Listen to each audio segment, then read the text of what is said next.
পঞ্চদশ সংশোধনীর আপনারা জানেন সম্পূর্ণটা বাতিল চেয়েছিলাম।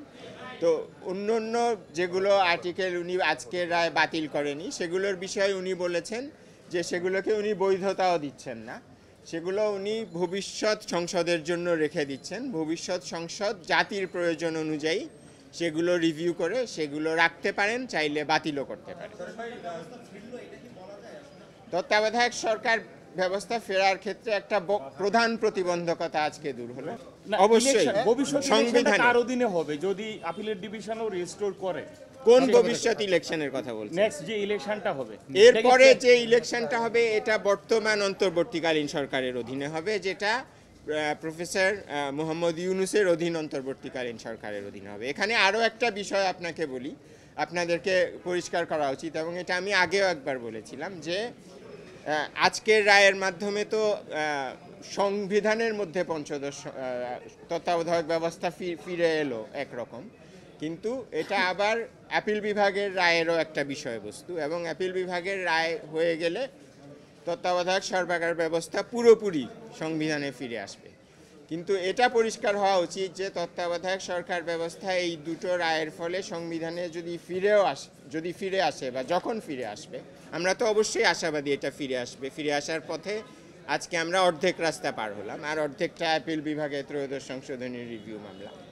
যখন ওই অর্ধেক পথও আমরা পার হব, তখন তত্ত্বাবধায়ক ব্যবস্থা বাংলাদেশের সংবিধানে আমরা আশা করি যে পুরোপুরি ফিরে আসবে। পুরোপুরি ফিরে আসার পরেও কিন্তু এই তত্ত্বাবধায়ক ব্যবস্থা বর্তমান অন্তর্বর্তীকালীন সরকারের ক্ষেত্রে প্রযোজ্য হবে না।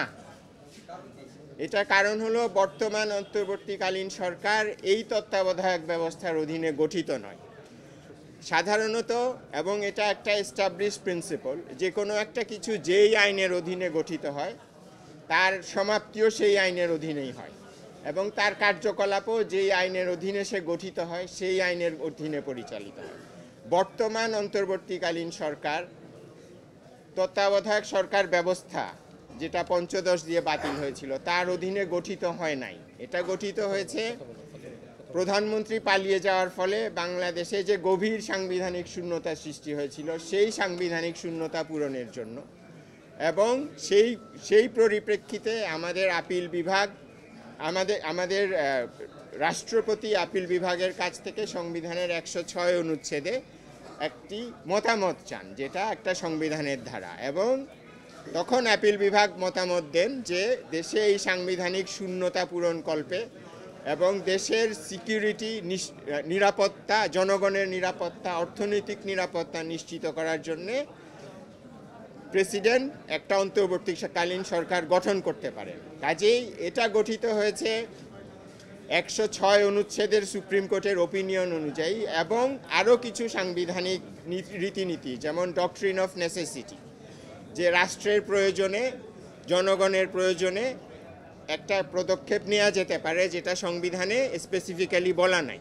এবং আপিল বিভাগের 106-এর যে ওপিনিয়ন, এখানেও বলা আছে যে অন্তর্বর্তীকালীন সরকার গঠনের ব্যাপারে সংবিধানে স্পষ্ট করে কিছু বলা নেই, এবং এটাই স্বাভাবিক যেহেতু এই জিনিসটা বাতিল হয়ে গিয়েছিল তত্ত্বাবধায়ক ব্যবস্থাটা। কাজেই এই বর্তমান প্রফেসর ইউনূসের নেতৃত্বাধীন অন্তর্বর্তীকালীন সরকার, এটার গঠনের ভিত্তি পরিপ্রেক্ষিত সম্পূর্ণ ভিন্ন।